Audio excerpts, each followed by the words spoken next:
வணக்கம். இன்னைக்கு நாம ஜுராசிக் வேர்ல்ட் ரீபர்த் படம் பத்தி கொஞ்சம் ஆழமா பார்க்க போறோம். ஆமா, இதுக்கு நாம ஃபில்மி கிராஃப்ட் யூடியூப் சேனல்ல அருண் கொடுத்த விமர்சனத்தை ஆதாரமா எடுத்திருக்கோம். கரெக்ட்.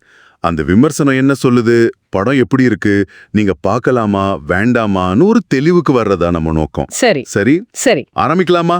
முதல்ல படத்தோட கதை என்னன்னு அந்த விமர்சனத்துல சொல்றாங்க. அதாவது இந்த கதை அட்லாண்டிக் பெருங்கடல்ல ஒரு தீவு இருக்கும். அங்க டைனோசர் பத்தின பரிசோதனைகள் நடக்குது. அப்போ அதுல ஒரு டைனோசர் தப்பிச்சு ஒரே கலேபரம் பண்ணிடுது. அதனால அந்த லேப் அப்படியே கைவிடப்படுது. ஓகே. இது நடந்து கொஞ்சம் வருஷம் கழிச்சு ஜோரா பெனட்னு ஒரு கேரக்டர், அவங்க ஒரு முன்னாள் ராணுவ வீரர், நம்ம ஸ்கார்லெட் ஜோஹான்சன் தான் அந்த ரோல் பண்றாங்க. சரி. அவங்கள ஒரு பெரிய மருந்து கம்பெனி பாக்குறாங்க. அந்த தீவுல 3 ரொம்ப அரிய வகை டைனோசர் மாதிரிகள் இருக்கு. அதை கொண்டு வந்தா மருத்துவ உலகத்திலேயே புரட்சி பண்ணலாம், அதுக்கு பெரிய தொகையும் தரும், ஒரு டீமையும் தரும்னு சொல்றாங்க. ஓஹோ, ஒரு மிஷன் மாதிரி. ஆமா, அது மாதிரி தான். இந்த ரொம்ப சவாலான வேலையை சோரா ஏத்துக்கிறாங்க. அதுல ஜெயிச்சாங்களா இல்லையாங்கிறது தான் படத்தோட கதை. இன்ட்ரெஸ்டிங்கா இருக்கு. அப்புறம் டேவிட் கூப் கதை எழுதிருக்காரு, கேரத் எட்வர்ட்ஸ் இருக்காரு, காட்ஸிலா எடுத்தவாரு, அவர் தான் டைரக்ட் பண்ணியிருக்காரு. ஓ, இது ஜுராசிக் பார்க் வரிசையில 7வது படம்னாலும் ஜுராசிக் வேர்ல்டு வரிசையில 4வது. ஆனா முக்கியமா என்னன்னா, டொமினியன் படத்தோட ஒரு ஸ்டாண்ட்லோன் தொடர்ச்சின்னு விமர்சகர் சொல்றார். அப்ப முந்தின படங்களை பார்க்கலைனாலும் பிரச்சனை இல்லையா? ஆமா, அப்படிதான் சொல்றார்.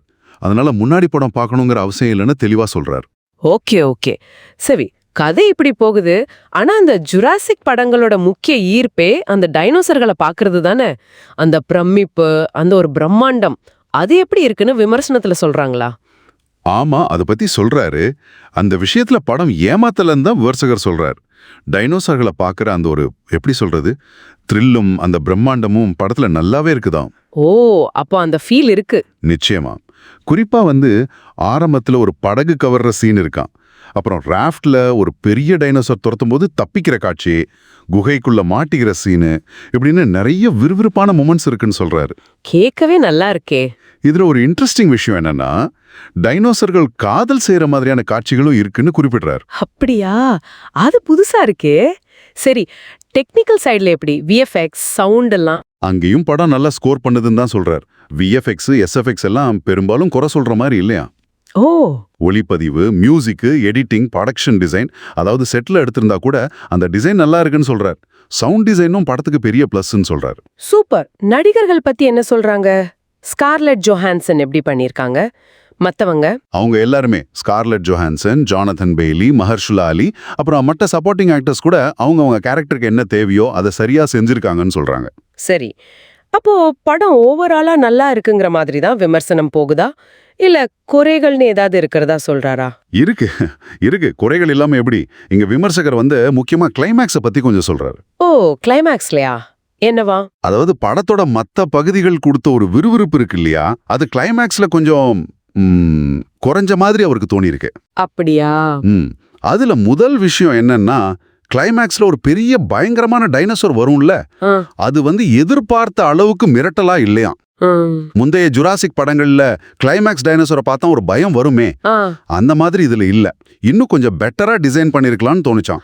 ஓகே, இது ஒரு பாயிண்ட். 2வது குறை அந்த கிளைமேக்ஸ் காட்சி அமைப்பு. அது முதல் ஜுராசிக் பார்க் படத்தோட கிளைமேக்ஸ் மாதிரி அந்த கிச்சன் சீன் ஞாபகம் இருக்கா? ஆமா. அது மாதிரி இருக்கு. பெருசா புதுமை இல்லைன்னு ஃபீல் பண்ணிருக்காரு. ஓ, அப்போ கிளைமேக்ஸ் கொஞ்சம் ரிப்பீட்டடிவா இருக்குன்னு சொல்றாரு.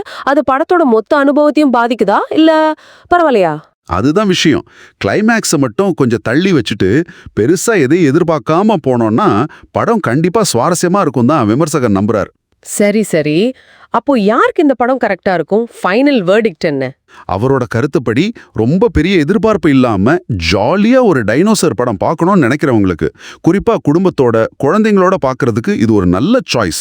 அடல்ட் கண்டென்ட்லாம் எதுவும் இல்லையா. ஓகே, இது நல்ல விஷயம். வேற ஏதாவது முக்கியமா கவனிக்க வேண்டியது இருக்கா? இருக்கு. ரொம்ப முக்கியமான ஒரு எச்சரிக்கை தராரு. என்னது? படத்தோட ட்ரெய்லரை மட்டும் பாத்துறாதீங்கன்னு ரொம்ப அழுத்தமா சொல்றாரு. ஏன்னா படத்துல இருக்கிற நல்ல த்ரில்லிங் சீன்ஸ், விறுவிறுப்பான காட்சிகள் நிறைய ட்ரெய்லர்லயே காட்டிட்டாங்களாம். அட பாவமே. ஆமா, அதனால ட்ரெய்லர் பார்க்காம போனாதான் படத்துல வர சில சர்ப்ரைஸ் எலிமெண்ட்ஸ், அந்த த்ரில் என்ஜாய் பண்ண முடியும்னு சொல்றாரு. இது ரொம்ப முக்கியமான டிப் தான். நிறைய பேர் ட்ரைலர் பார்த்துட்டு எதிர்பார்ப்பை ஏத்திட்டு போயிடுவாங்க. கரெக்ட். படம் தமிழ் டப்பிங்லயும் வந்திருக்குன்னு சொன்னார் இல்லையா? ஆமா, அதையும் சொல்லியிருக்காரு. தமிழ் டப்பிங்லயும் ரிலீஸ் ஆயிருக்கு. சரி. ரொம்ப நன்றி. இந்த ஜுராசிக் வேர்ல்டு ரீபார்த் பத்தின ஃபில்மிகிராஃப் விமர்சனத்தை வச்சு நாம பேசுனது பயனுள்ளதா இருந்திருக்கும்னு நம்புறேன். எங்க கூட இணைஞ்சதுக்கு நன்றி. இதுல ஒரு கேள்வி வருது இல்லையா? கிளைமேக்ஸ் பழசா இருக்குங்கிற விமர்சனம் ஒரு பக்கம் இருக்கட்டும், ஆனா இத்தனை வருஷமா வர்ற இந்த மாதிரி பெரிய பிரான்ச்சைஸ் படங்கள்ல எந்த அளவுக்கு புதுமையை நாம எதிர்பார்க்க முடியும்? இந்த மாதிரி தொடர் படங்கள்ல நீங்க எதை அதிகமா தேடுறீங்க? அதே பழக்கப்பட்ட ஆனா விறுவிறுப்பான அனுபவத்தையா, இல்ல முற்றிலும் புதுசான விஷயங்களையா? யோசிச்சு பாருங்க. நிச்சயமா. மீண்டும் அடுத்த அலசலில் சந்திப்போம்.